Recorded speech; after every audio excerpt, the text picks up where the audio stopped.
ఉపాధ్యక్షులు గుంటూరు జిల్లా బీజేపీ అధ్యక్షులు రామకృష్ణ గారు, కార్యక్రమ నిర్వాహకులు రాష్ట్ర కార్యదర్శి నాగభూషణం గారు, ఈ కార్యక్రమానికి ముఖ్య అతిథిగా విచ్చేసినటువంటి పెద్దలు, రాజ్యసభ సభ్యులు, అనేక కమిటీల్లో కేంద్రం నియమించిన కమిటీలు ఈ మధ్యకాలంలో మిర్చి, వారికి ఎంతో ఇంట్రెస్ట్ వ్యవసాయం మీద, అగ్రికల్చర్ యొక్క పట్టభద్రులు వారు, మన రాష్ట్రానికి సంబంధించిన వివిధ వ్యవసాయ సంబంధించినటువంటి అంశాల మీద, టుబాకో కానీ అట్లనే ఈ సీడ్స్ ఆయిల్ నుంచి మనం పండిస్తూ ఆయిల్ తీస్తున్నటువంటి రైతుల యొక్క సమస్యలు కానీ అనేక సమస్యలను తెలుసుకోవాలనేటువంటి వారికి కుతూహలం, రాష్ట్ర వ్యాప్తంగా వారి అంశాల మీద పర్యటిస్తున్న పెద్దలు వారు ఈరోజు మన ఈ సదస్సులో పాల్గొనడం నిజంగా మన అందరికి కూడా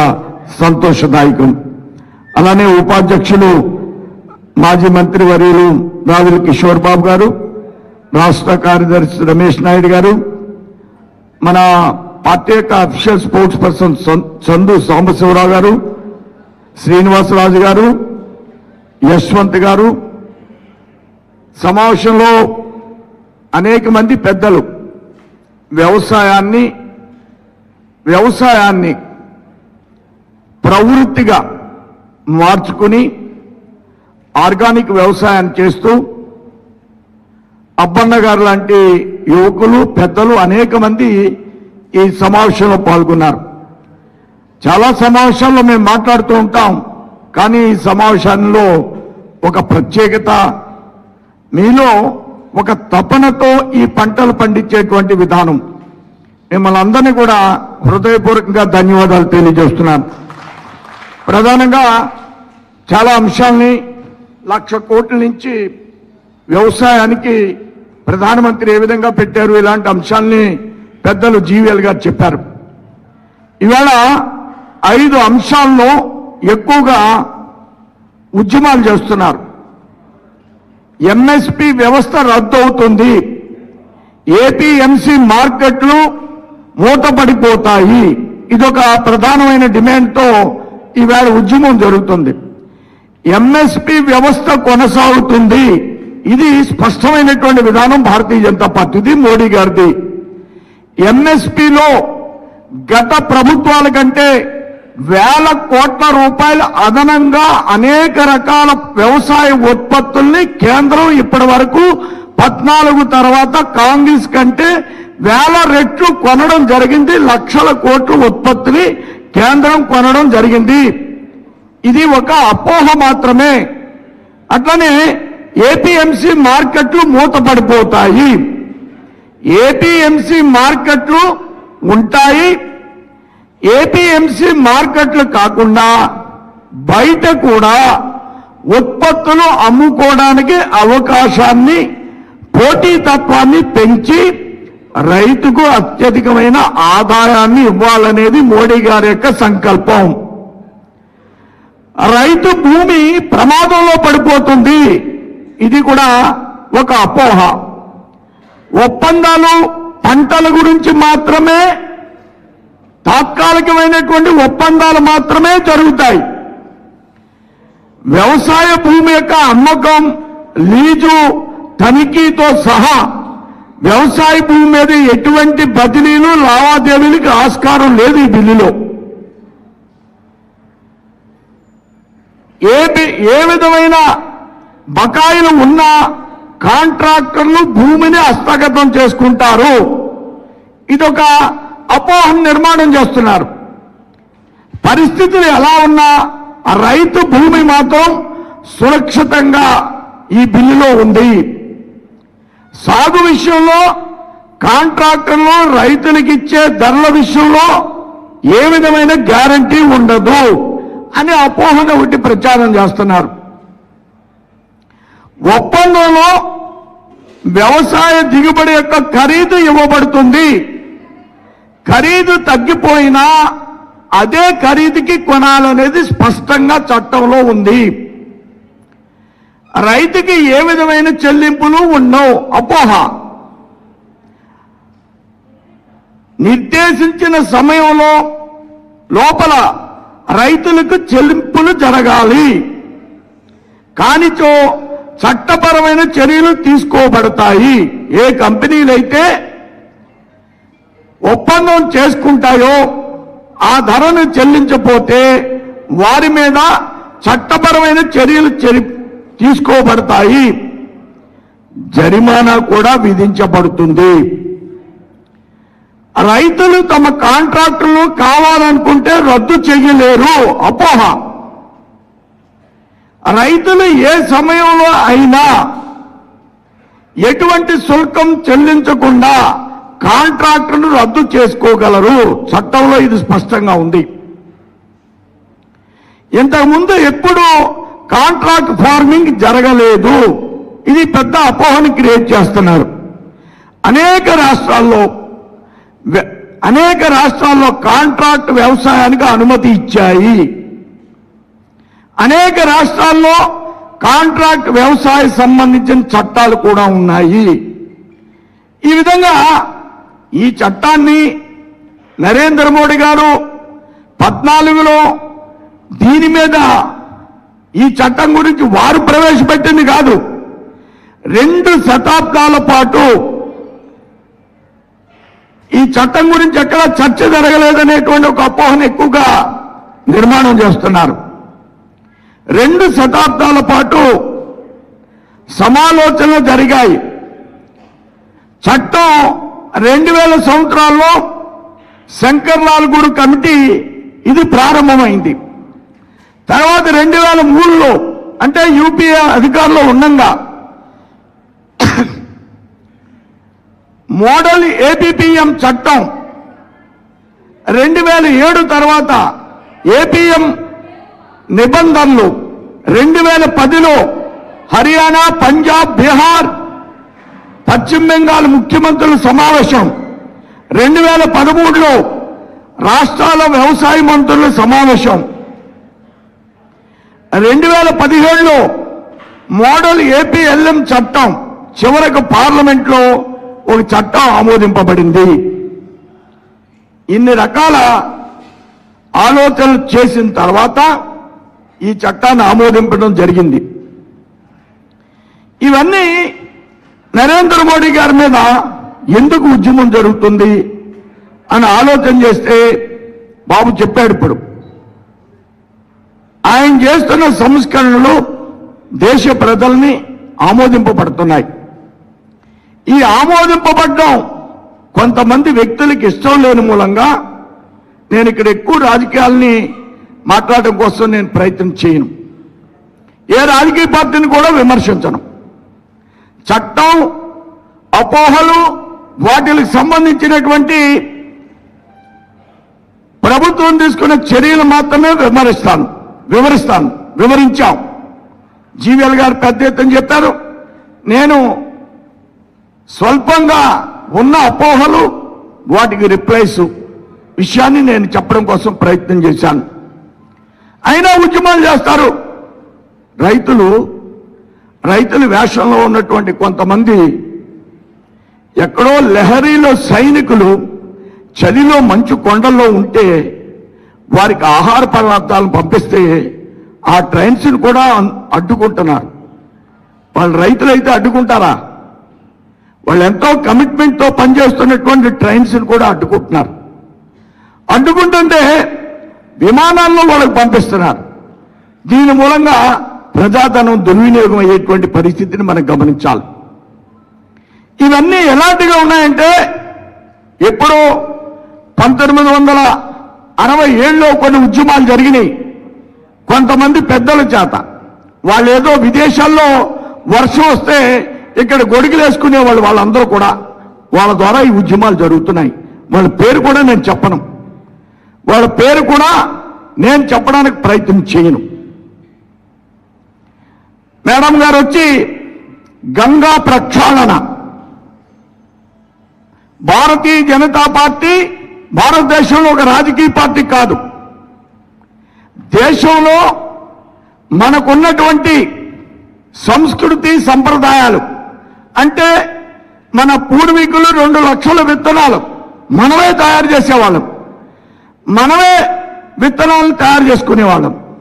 అలాంటి సంస్కృతి సంప్రదాయాల్ని భారతదేశం యొక్క కుటుంబ వ్యవస్థ ఆధారితమైనటువంటి ఆలోచన కోసం నిర్మాణం చేసినటువంటి ఒక వ్యవస్థ భారతీయ జనతా పార్టీ.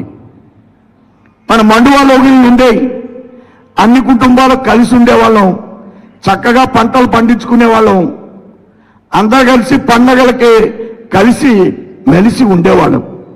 మన సంస్కృతి అద్భుతమైనటువంటి సంస్కృతి. మన దేశం ప్రపంచ దేశాలకి గైడ్ అండ్ ఫిలాసఫర్ లాంటిది. ప్రపంచ దేశాలకి అలాంటి సంస్థని మరలా నిర్మాణం చేయాలన్నటువంటి ఆలోచనతో పనిచేస్తున్నటువంటి ఒక వ్యవస్థ. మన వ్యవసాయ విధానం, పాలేకర్ గారు అడవిలో తిరిగారు. అడవిలో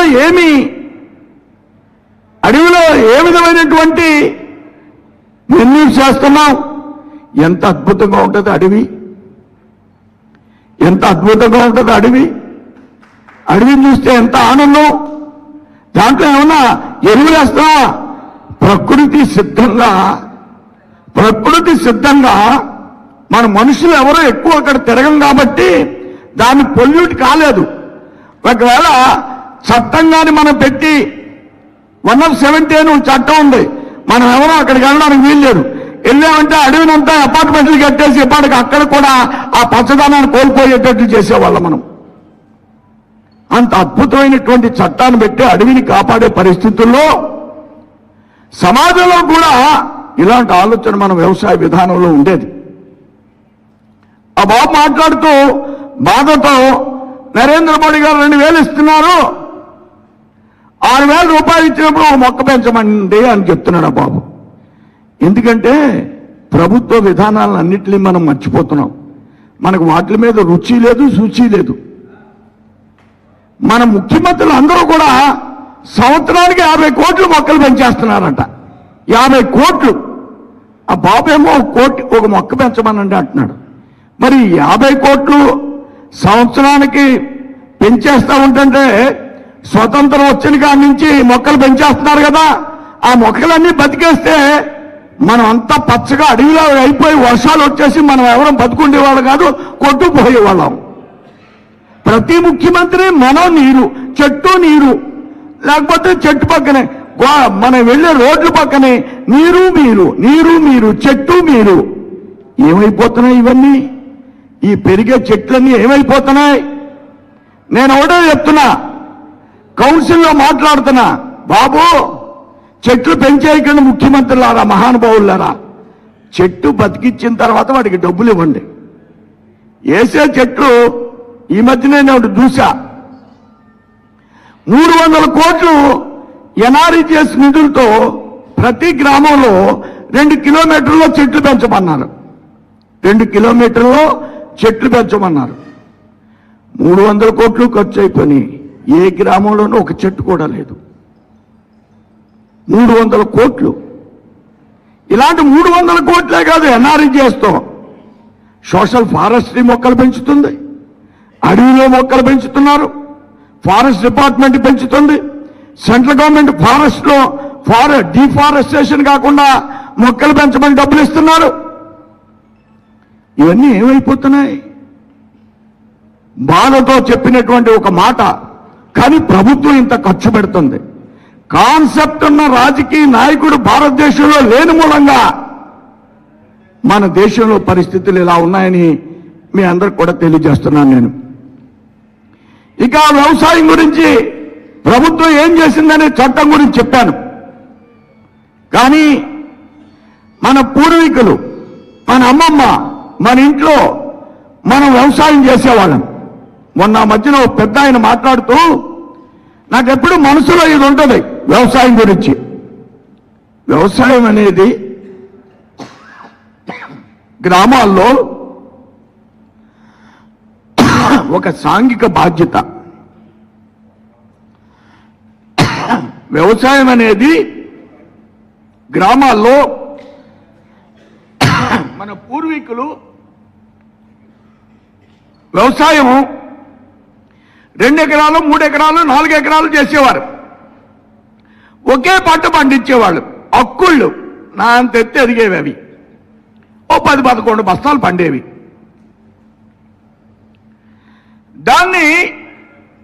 దాని తర్వాత కుప్పేసి నూర్చేవారు. దాని తర్వాత రెండో క్రాప్లో గొట్ల మీద కందులు వేసేవారు. రెండో క్రాప్లో జొను వేసేవారు, పిల్లి పెసలు వేసేవారు, పెసలు వేసేవారు, మినువులు వేసేవారు, నువ్వులు వేసేవారు.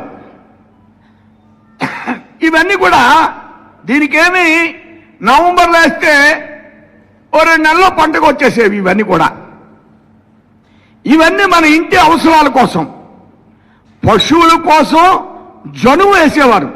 ఎంత అద్భుతంగా ఆ జనువుతో ఆ గేదెలకు కానీ ఆవులకు కానీ వేస్తే అద్భుతమైనటువంటి పాలు పితికితే పైకి వెన్న వచ్చేసేటువంటి జనువు వేసేవాడు రైతు.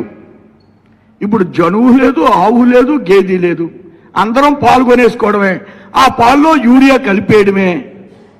ఆ యూరియాని నరేంద్ర మోడీ ఇలా కల్తీకి ఉపయోగిస్తున్నారని వేపపూత యూరియానిచ్చారు. వేపపూత యూరియానిచ్చారు. కనీసం ఇప్పుడు రైతులందరూ వెంటనే ఆర్గానిక్ వ్యవసాయాన్ని ప్రోత్సహిస్తామన్నారు. ఆత్మ డిపార్ట్మెంట్ పెట్టారు.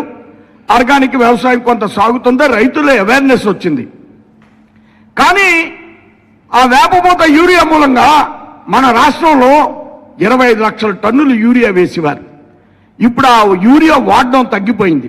వేపపూత ఉంది కదా, యూరియా వాడకం కూడా తగ్గింది. అంటే ఎకరానికి 5 బస్తాలు వేస్తే ఇప్పుడు 4 బస్తాలు వేస్తే, 4.5 బస్తాలు వేస్తే, 3.5 బస్తాలు వేస్తే సరిపోయేటువంటి పరిస్థితి. కల్తీ లేదు, బ్లాక్ మార్కెట్ లేదు యూరియాలో. ఇలాంటి పనులన్నీ నరేంద్ర మోడీ చేస్తూ ఉంటుంటే అందరినీ కూడా వేలు ముద్రేసి బియ్యం తీసుకోమంటే డిపో డీలర్లకు వచ్చే డబ్బు పోయింది, బ్లాక్ మార్కెట్లకి యూరియా లేకుండా పోయింది. ఇలాంటి వాళ్ళందరూ తిరుగుబాటు చేస్తూ ఉంటారు. ఇప్పుడు ఈ ఉద్యమాల వెనకాల ఈ యొక్క గ్యాస్ డీలర్లు అందరూ కూడా ఆన్లైన్ వచ్చిన తర్వాత గ్యాస్ డీలర్ బ్లాక్ పోయింది. ఈ బ్లాక్ మార్కెట్ అంతా తీసేయడం మూలంగా ఇలాంటి ఉద్యమాలు నిర్మాణం చేస్తూ ఉంటారు వీళ్ళకి డబ్బులు ఇచ్చి. ఈ విధంగా వ్యవసాయం అనేది మనకు ఒక సాంఘిక బాధ్యత. ఈ పంటలన్నీ పండించి కందులు కొడితే, కందులు కొట్టిన రోజున ఎవరైతే కూలోళ్ళు ఉంటారో వాడికి దోసుడు కందులు పెట్టేవారు. ఇవి కాకుండా నువ్వులు పెట్టేవారు, మినువులు పెట్టేవారు, అన్నీ పెట్టేవారు. అందరికి కూడా మన చాకలకు పెట్టేవారు, మన మంగళకు పెట్టేవారు, వాడు దబరా చేసి వెళ్ళేవాడు వాడికి పెట్టేవారు. నూనె ఆడించుకునేవాళ్ళం, చక్కటి తిండి తినేవాళ్ళం, అద్భుతంగా ఉండేవాళ్ళు మన తాత. పళ్ళు ఉడి కాదు. ఇప్పుడు అందరూ హాస్పిటల్కి వెళ్ళి పిల్లింగిలే, అందరూ హాస్పిటల్కి వెళ్ళి పిల్లింగిలే. మనమంట అభివృద్ధి చెందామంట. అభివృద్ధి ఏం చెందిందంటే భారతదేశంలో హాస్పిటల్ అభివృద్ధి చెందింది. నేను ఒక 20 పిల్లలు మింగడం అభివృద్ధి మనకంతే. ఇప్పుడు ఇల్లు గొల్ల, ఇల్లు గొల్ల. ఏదో ఎవరో ఏదో మాట్లాడేస్తుంటే ఈ ఉద్యమాలు చేసేస్తుంటా ఉంటే, ఈ విషయం నాకు చిన్నప్పటి నుంచి ఈ మధ్యకాలంలో గమనిస్తూ ఉన్నా. ఒక రైతుని కలిశాను నేను. ఇది ఎందుకు చెప్తున్నానంటే 96లో పెద్ద తుఫాను వచ్చింది. 96లో పెద్ద తుఫాను, గాలి మీకు కూడా వచ్చి ఉంటుంది. మా జిల్లాలో, తూర్పుగోదావరి జిల్లాలో కొబ్బరి చెట్లు పైన తలంతా ఇడిగి పడిపోయి కొబ్బరి తోట అంతా పోయింది. తర్వాత ఏదో సీతారామరాజు బర్త్డే అని నవంబర్ 6 అది, 96 నవంబర్ 6 నేను వాళ్ళ ఇంటికి ఈ సీతారామరాజు బర్త్డే అని ఆ రాజుగారిని కలవడానికి వెళ్ళాను. ఆయన ఏం చెప్పాడంటే, నేను మా నాన్న 10 ఎకరాల్లో కొబ్బరి తోట ఉండేది, 20 ఎకరాల్లో అన్ని పండించి అందరికి పెట్టేవాను. ఈ తుఫాను వచ్చిందా, నేను మొత్తం కొబ్బరి తోట వేసాను. వేసి ఆ కొబ్బరికాయ రైతు దగ్గరికి వెళ్ళి, ఆ కొట్టోడి దగ్గరికి వెళ్ళి కొబ్బరికాయలు ఇచ్చి ముంగుడవరం వెళ్ళేవాడు. కొబ్బరికాయలో రైతు దగ్గరికి వెళ్ళి బియ్యం కొనుక్కోవడానికి డబ్బులు అడిగేవాడు, కూరగాయలు కొనుక్కోవడానికి డబ్బులు అడిగేవాడు. ఇప్పుడు మొత్తం కొబ్బరి తోట అంతా పడిపోయింది. ఇప్పుడు ఎవరిని అడగను నేను. కాబట్టి నేను ఇప్పుడు కొంత కొబ్బరి తోట వేసి ఇప్పుడు అన్ని పంటలు వేయదలుచుకున్నాను. కూరగాయలు పండించుకునే వాళ్ళంగా, ఆనపకాయలు పండించుకునే వాళ్ళమా, ఇంట్లో బీరకాయలు పండించుకునే వాళ్ళమా, విత్తనాలు తీసి దాచుకునే వాళ్ళమా, ఏమీ పండించడం మానేసి, ఏమీ వేయడం మానేసి, ఇది రాజకీయ వ్యవస్థ మనకి ఏం చెప్పకుండా ఎరువు నేనే ఇచ్చేస్తా, విత్తనాలు నేనే ఇచ్చేస్తా. మనల్ని ఎలా తయారు చేశారంటే స్వయం సమృద్ధి, ఆత్మాభిమానం లేని జాతి కింద నిర్మాణం చేసింది రాజకీయ వ్యవస్థ. భారతీయ జనతా పార్టీ ఆత్మాభిమానం ఉన్న జాతిని నిర్మాణం చేయాలనేటువంటి సంకల్పంతో పనిచేస్తున్నటువంటి వ్యవస్థ రాజకీయ పార్టీ.